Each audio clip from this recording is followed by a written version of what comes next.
Okay, my name is Amy Garcia, and this is Vic Garcia. And,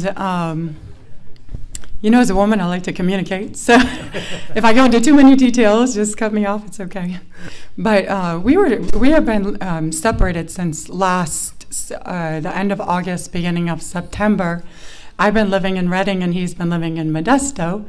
And we were still communicating, but we just kept hitting like a roadblock, an impasse, something we just could not get over. So we did get a little jump start in terms of reconciling.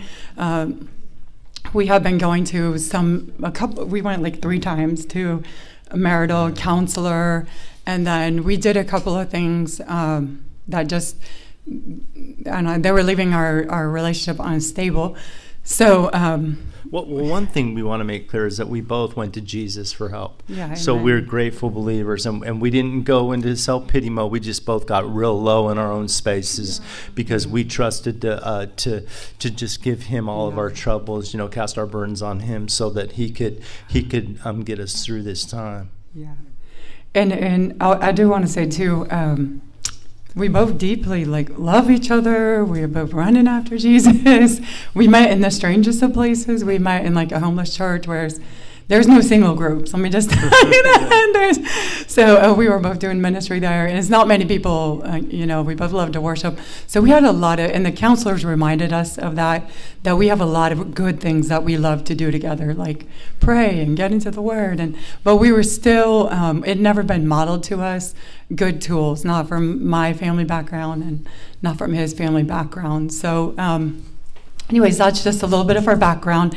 And of course, I was going to Bethel to all the meetings that they had. Anything I could, if the doors were open, I was going. And I saw that they had the Love After Marriage. In fact, I'd looked for it when I first came, but I didn't see anything, or some kind of marriage, you know, something. And they didn't have anything. And all of a sudden, we went a couple of times together, and ended up seeing that they had this, and it was like, well, do you want to go?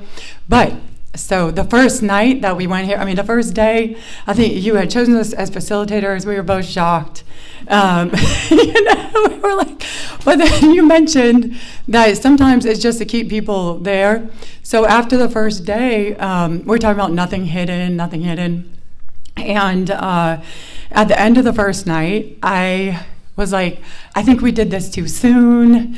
We shouldn't even be here. I don't want to go back. I think we had learned about praying for one another when our spouse gets into these areas. And so he didn't get mad or angry with me or frustrated. He just prayed for me in the truck. And that was already like a new tool, you know, using the tool. And speaking of tools, you know what? Both of us. Okay, we're gonna wrap this up quick. But speaking of tools, that's one thing both of us lacked, and it wasn't. And no blame to her or I. My dad died an alcoholic when he was just a young man, and I never had a dad, and I came from a real violent background, so a lot of the spiritual connections, they hit both of us. So both of us loved each other, we just lacked the tools, relational tools. They weren't modeled to us growing up. We both came from really, really destructive backgrounds and stuff, so that it wasn't because we didn't love each other, we just didn't have the tools to have a healthy relationship. So yeah. So the Lord woke me up early that next morning on Tuesday morning at 3:48, and he said, go to Psalm 34:8, and it was, taste and see that the Lord is good, and that you can find refuge in him. And there was something that was burned on my heart that I knew I needed to tell Vic about my past, and he knows all about my crazy past. I was in the sex industry, and I'd already told him that I had an abortion, but I didn't tell him that it had several, and it was something that was like burning on my heart that I just needed to tell him, because in our intimate relationship, it would just cause me shame. It was an area that the enemy could just come and say, you're dirty, and, you know,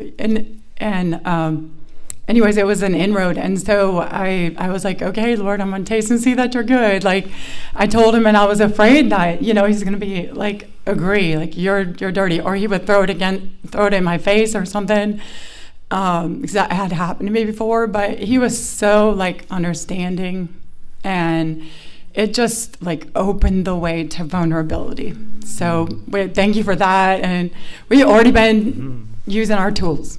We got our tools out the other morning too, and we were using reconciliation and just like, so it was awesome. Yeah, thank you so much. We loved it.